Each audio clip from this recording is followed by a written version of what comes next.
Taylor Vitani, and you're watching The Living Show. First, let's go down to the Shelby Township Senior Center for the Glitter and Gold dinner. Let's see if those seniors can bust a move on the dance floor. Down at the Shelby Township Senior Center, they sure know how to boogie the night away at the Glitter and Gold dinner dance. Tonight we have our Glitter and Gold dinner dance. We have probably 3 to 4 dinner dances a year. This is our first one for 2024. So everyone was asked to just come in their glittery and gold type outfits if they had glittery shoes or gold shoes, just something different and fun. The last one was December, so it's been several months, and the seniors really enjoy coming out to dance and visit with each other. They have a nice meal. It's a very nice evening for them.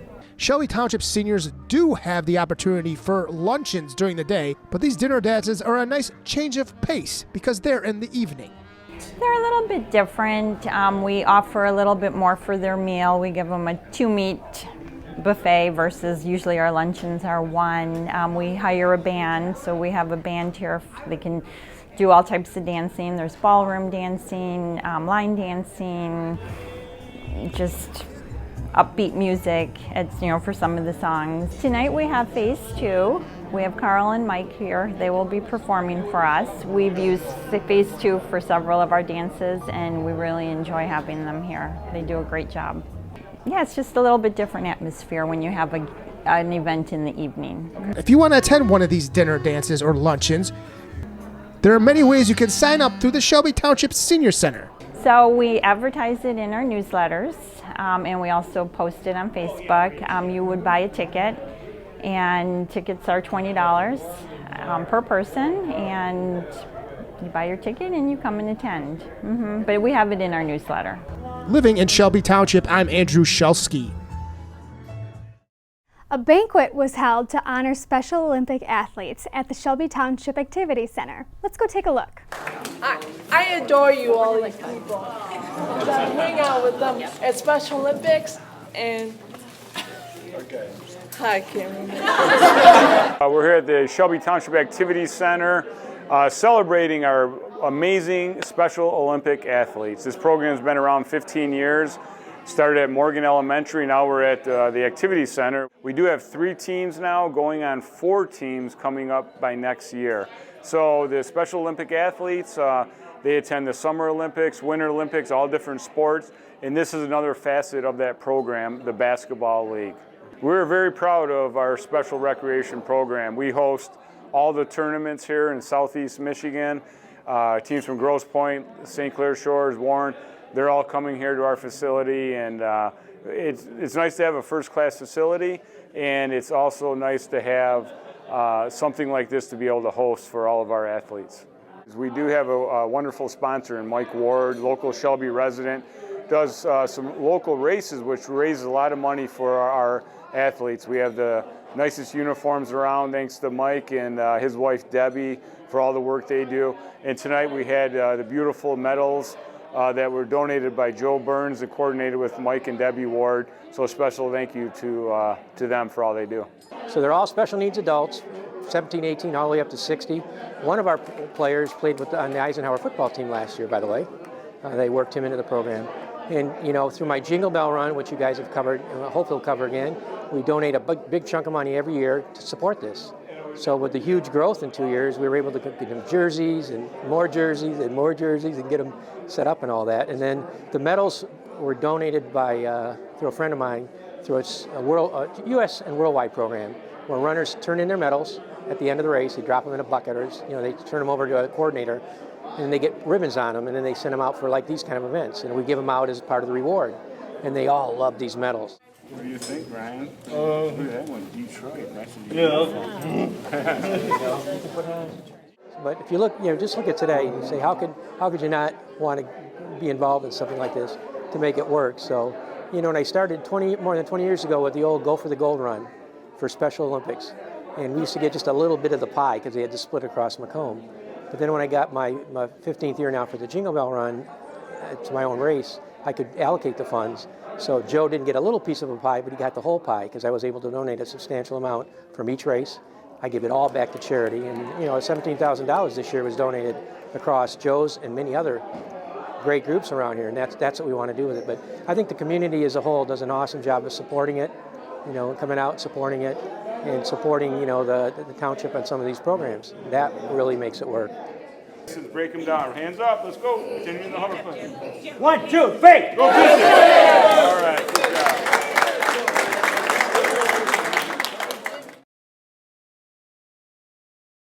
Now let's head on over to the Packard Proving Grounds and get sent back all the way to the Roaring 20s with the Great Gatsby Gala fundraiser.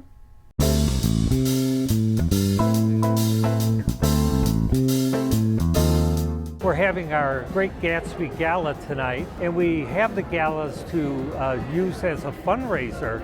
We are a nonprofit, and so when we have to do upgrades or large building maintenance projects, we usually need to have an event like this to raise the funds. So tonight we're raising funds to replace a building that was torn down in 1961. It's a maintenance garage, and it was located out by the water tower. And so we're excited about replacing that building. And of course, being a historical property, we need to reproduce the building to look exactly like and be in the same footprint that it originally was. So tonight we've got numerous things going on. First of all, because our property was developed in the 1920s, we've got the theme and the character already built into the place. So one of my first events was planning the Great Gatsby Gala, and what a privilege it's been. The support we received from the community for our sponsorships and our raffle items and our ads, and so I just want to give a big thank you to the Shelby Township community for supporting this fantastic event. It's really the perfect venue, right, for this type of gala. What we learned was, oh my goodness, it's spring break and people are traveling. And so we were a little worried at first, but again, the community came together and we're sold out. And what's really fun is just seeing everyone dressed back in the era. It's like you're going back in time. And so this will be our signature event moving forward. We have Roop Raj, Fox 2 News anchor as our MC, the great Noah Jackson live band.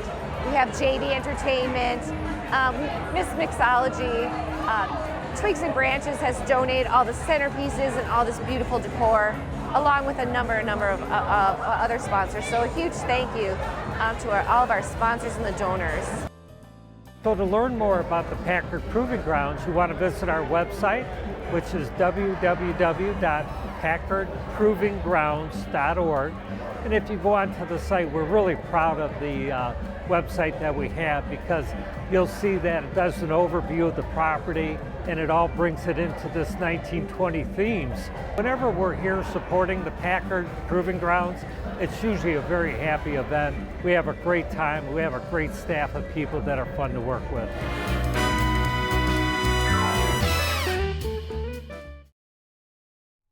A retired Detroit Lion visited Vince and Joe's Italian Market in Shelby Township to help raise money for the Hope Network. Eddie Murray was the kicker for the Detroit Lions for 11 years. Let's see how he's raising money worth a charity.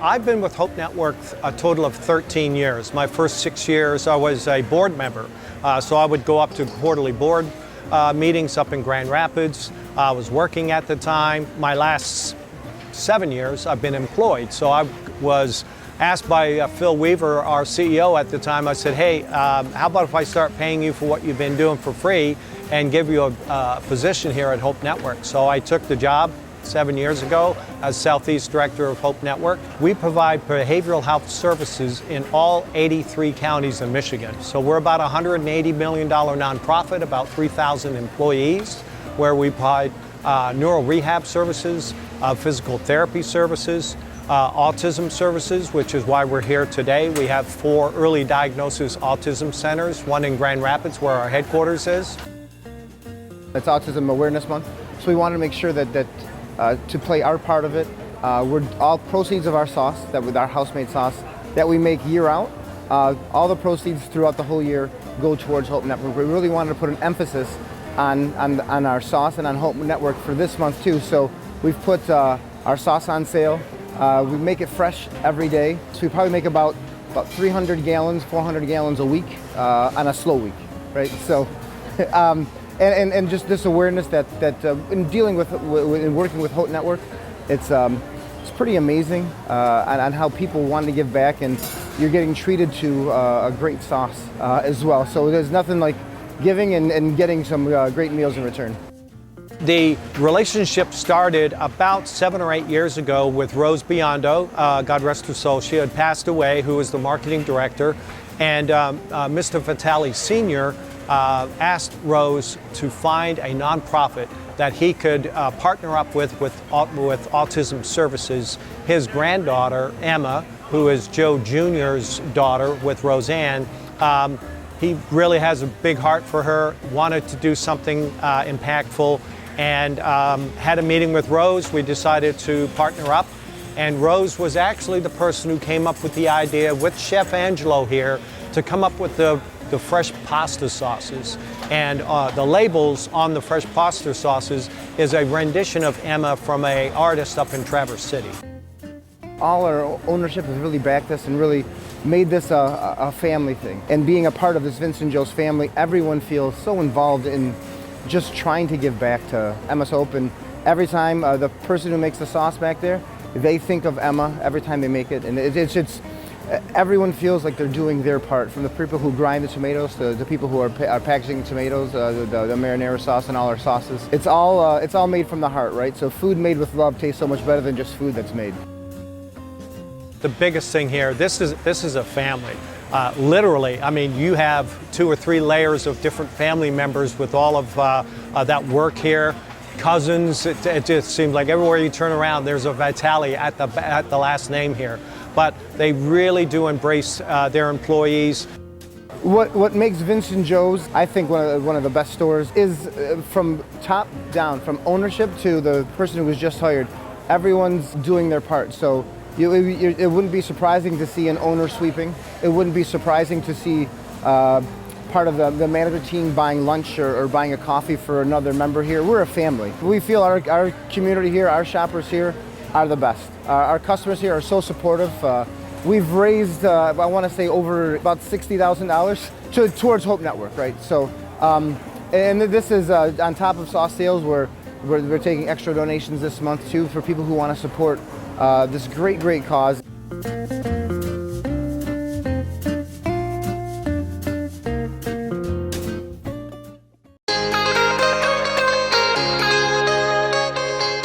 Congressman John James, representative for the 10th Congressional District, and I'm right back here in my home in Shelby Township with a refund check for our seniors and for our community of $1.5 million for our recreation center.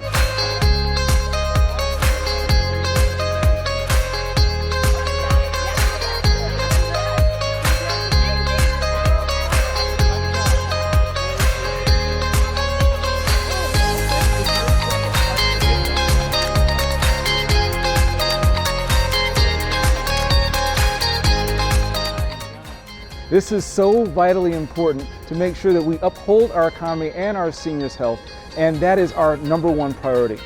When I got to Washington, the very first bill that I dropped was the Protecting Social Security and Medicare Act, and since then I voted to increase transparency and reduce the cost of pharmaceutical drugs. And for the second year in a row, I was awarded Guardian of Seniors' Rights, and I'm excited to be here and putting the walk behind the talk. This is a refund check precisely because this isn't my money. This isn't federal government's money, it's your money. And we're returning it right back home where you deserve to spend it, right here on our health and on our community. I'm here with Deputy Supervisor Lynn Otto, and she is been a part of the team that has helped get these resources back, along with Rick and the entire team here in Shelby. This is truly a team effort, and it's exciting to be your neighbor. As a recent resident of Shelby Township and your current representative in Washington, I'm so proud to return your money back to Shelby Recreation Center.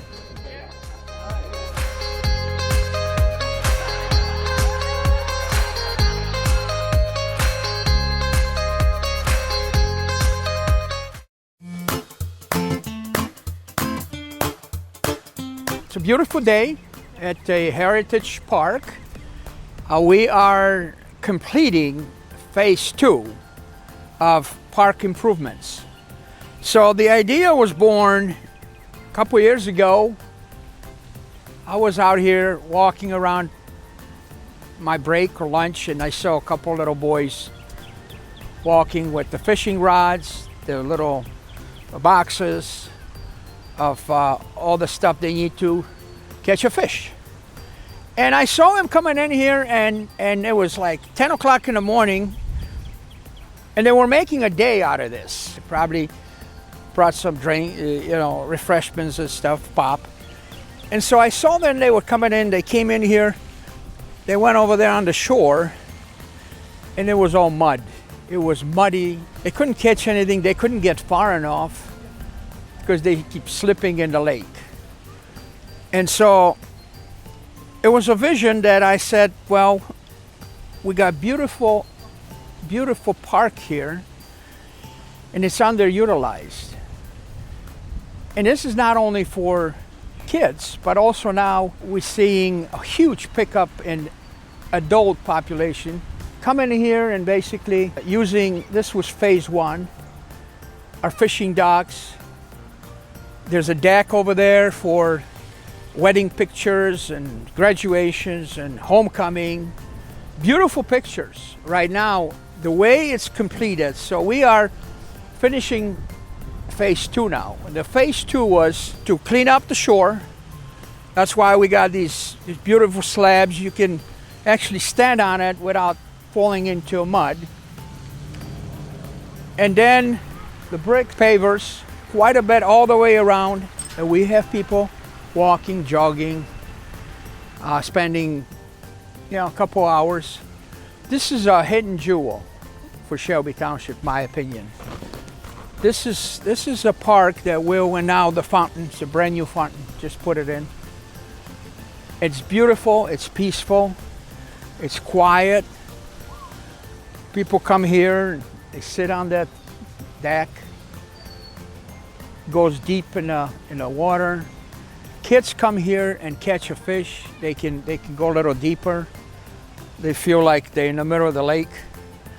And we do have fish in here as well. They catch little fish, throw it back in. It's becoming a Shelby Township attraction, in my opinion. Putting a budget together for this, and the money that we got for this, it's the COVID money that came from Washington. So it's still taxpayers' money, but it didn't come out of general fund.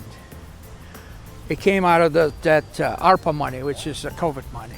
I want to thank AEW. I want to thank Joe Youngblood and Cindy for putting all this together, coordinating it.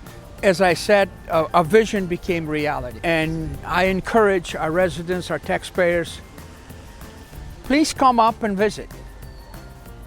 Take a look, give us some input, tell us your opinion, what else can be done. I'm very, very happy the way it turned out. I had huge support from the Board of Trustees, Supervisor and Treasurer, Rick Stafficus and Jim Carabelli. And I had a great support from Parks and Recreation's Joe Youngblood. So again, I invite everybody, come on down, take a look and use it. It's for the taxpayers, it's for kids to come out here, enjoy it.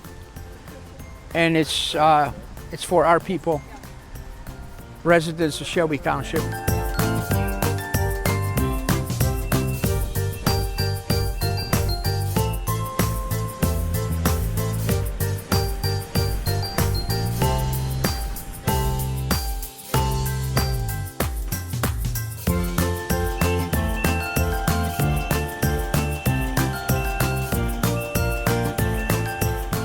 This is a very special project. I'd like to give a special thanks to Stan Grout, Township Clerk. This is his vision, his thoughts, and it's amazing how this has turned out. I mean, to be out here and seeing everything come together that Stan envisioned a couple years ago has been very impressive.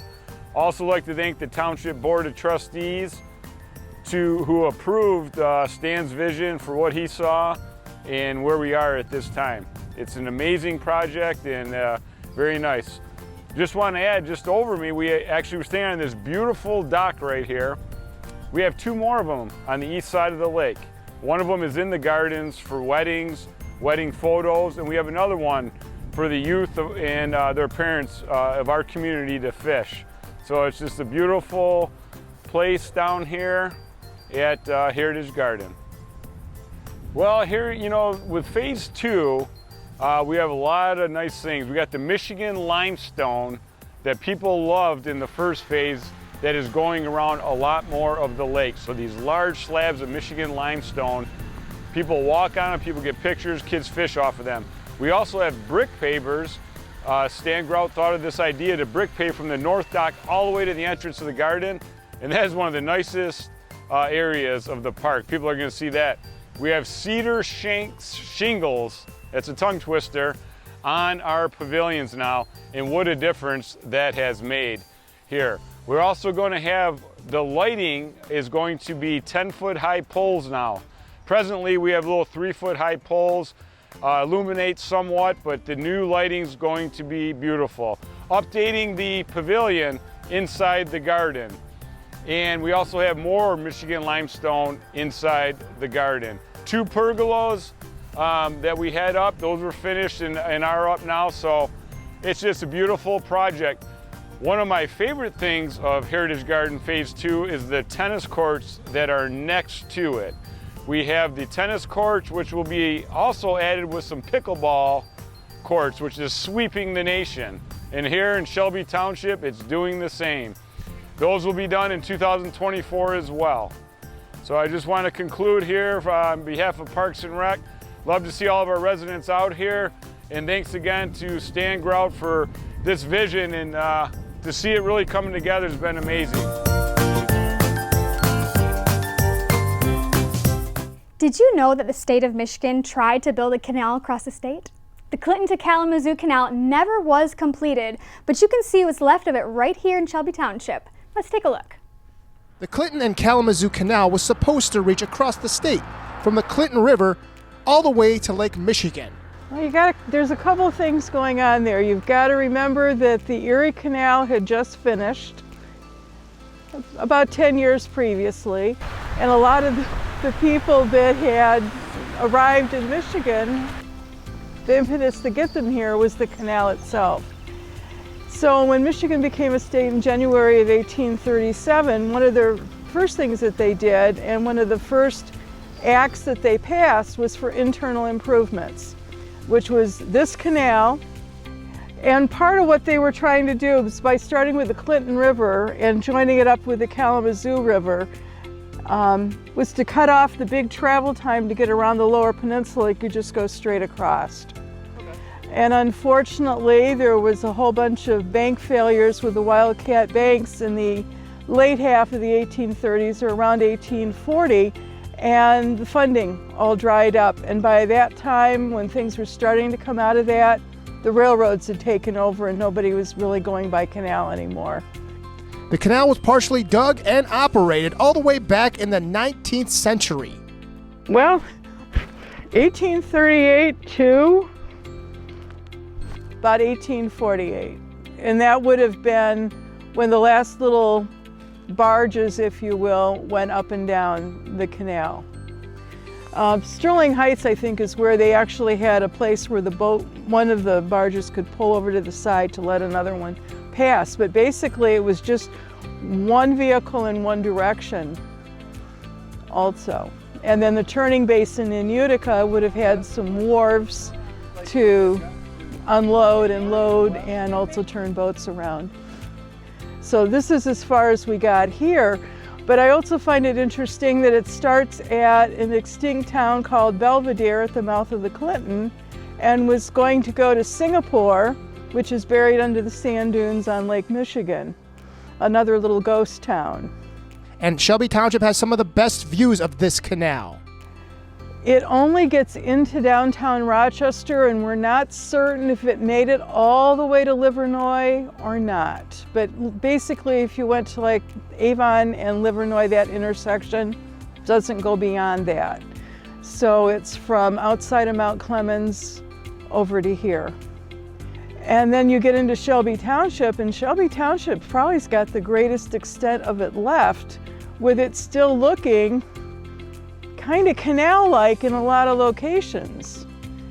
And when you get over into Rochester Hills, in Bloomer, there's been enough flooding with the Clinton and stuff over the years that you can kind of make out where it was, but not all of it. So, you know, Shelby Township's where you really want to go to see a canal.